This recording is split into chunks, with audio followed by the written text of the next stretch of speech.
Olá pessoal, aqui Tony Rodrigues, Além da Notícia.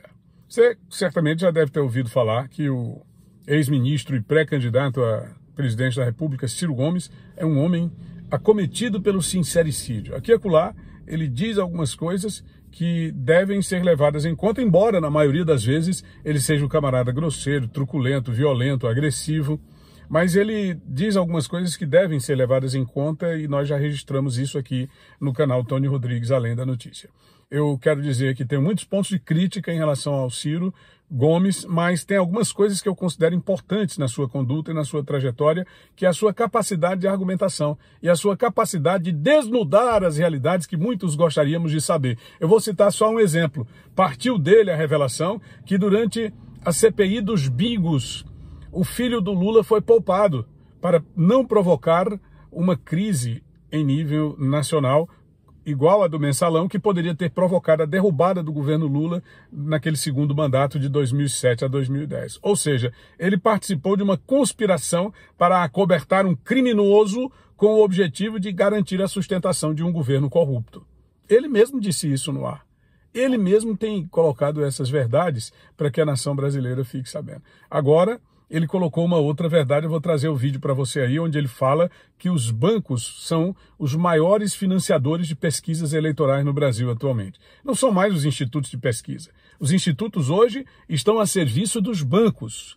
São os bancos que contratam, são os bancos que pagam, são os bancos que mantêm os institutos de pesquisa.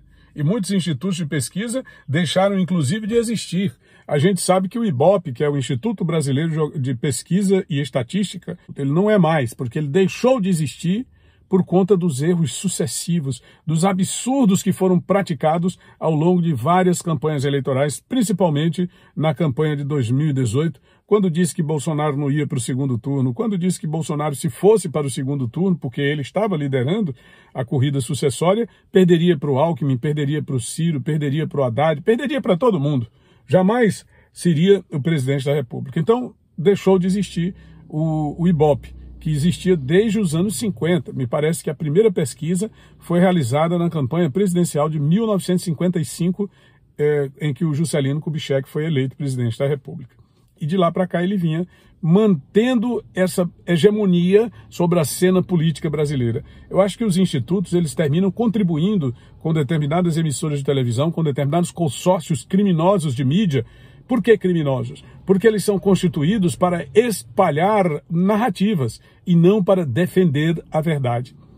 Eles são contratados exatamente com essa mesma finalidade, para construir narrativas eleitoreiras e influenciar o voto útil. Mas vamos deixar de papo, que já está se estendendo. Eu quero que você veja esse vídeo, esse trecho do vídeo do Ciro Gomes numa palestra no estado do Ceará, novamente acometido pelo seu característico sincericídio. Ciro sincero, veja aí. 85% das transações financeiras estão na mão de 5 bancos, que agora deram-se de entrar na política e comprar todos os institutos de pesquisa para fazer pesquisa toda semana. Não há problema nenhum nisso.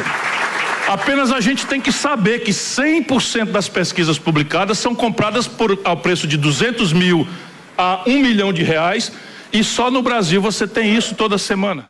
E sabe, pessoal, essa fala do Ciro, ela tem sentido, ela faz sentido. Sabe por quê? Porque os bancos, eles nunca ganharam tanto dinheiro quanto nos governos do PSDB e do PT.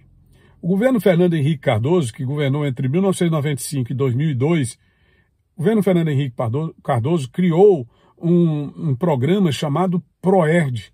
Foi um programa de recuperação da banca. Programa de recuperação dos bancos, recuperação econômica e financeira dos bancos.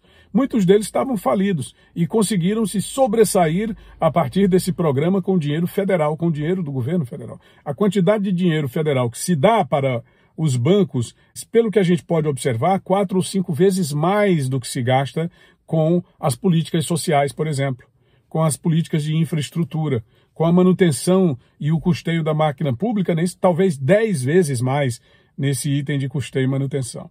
Então faz todo sentido em relação, por exemplo, ao PROER ou ao PROERD, que foram programas de recuperação de bancos, programa de recuperação financeira de bancos do governo Fernando Henrique Cardoso. E nos governos do PT, a partir de 2003 com Lula e a partir de 2011 com Dilma, nós tivemos quase 5 trilhões de reais para os bancos, enquanto, por exemplo, para o financiamento dos programas sociais, Bolsa Família e outros mais, a Bolsa Pesca e etc., nós tivemos pouco mais de 550 bilhões de reais. Isso é uma situação lamentável, não é? E que mostra realmente qual é o interesse que os bancos têm nessa questão sucessória, nessa questão da política aqui no Brasil, né? Por que os bancos investem em pesquisa e por que essas pesquisas podem estar induzindo o eleitor a uma espécie de voto útil inexistente, colocando na liderança alguém que não pode nem sair na rua, alguém que não pode fazer uma manifestação sem que os seus assistentes, sem que a plateia seja revistada. A gente sabe que o candidato do PT, ele não pode andar na rua, porque ele é rechaçado, porque ele é repudiado. Ele vai fazer um evento, tem que ser num lugar fechado, embora eles neguem, mentirosamente neguem, mas essa aqui é a realidade que tem se confirmado, em lugares fechados, em cercadinhos, em que as pessoas que participam são todas revistadas a partir de detectores de metais. A pessoa vai lá, quando chega para entrar no cercadinho, está lá o detector de metal, exatamente para que o senhor Lula não corra nenhum risco. Logo ele, né, que é cidadão que vem sendo político desde 1982, sua primeira campanha eleitoral foi em 82 para o governo de São Paulo, ele ficou em 4º ou 5º lugar. Em 86 foi deputado federal eleito e mais votado do Brasil. Em 89, candidato à presidência da República. 94, de novo candidato à presidência da República. 98, candidato de novo à presidência da República. Em todas essas ele foi derrotado. Finalmente foi eleito em 2002, depois da sua 4ª candidatura presidencial. Candidato à reeleição em 2006, apoiou a Dilma e fez campanha na rua em 2010. Em 2014, do mesmo jeito, apoiou, mesmo país falido, com 12,7 milhões de desempregados, o PT foi eleito à custa do dinheiro do próprio povo brasileiro, do roubo das estatais e do escândalo do Petrolão. E nunca houve nenhuma ameaça a essa criatura infame, essa criatura insigne. E agora ele está sendo, dizendo ele que está sendo ameaçado, dizendo o PT que ele está sendo ameaçado. Ninguém sabe se isso é verdade. Eu, por exemplo, não acredito, por conta desse histórico que eu estou dizendo para você.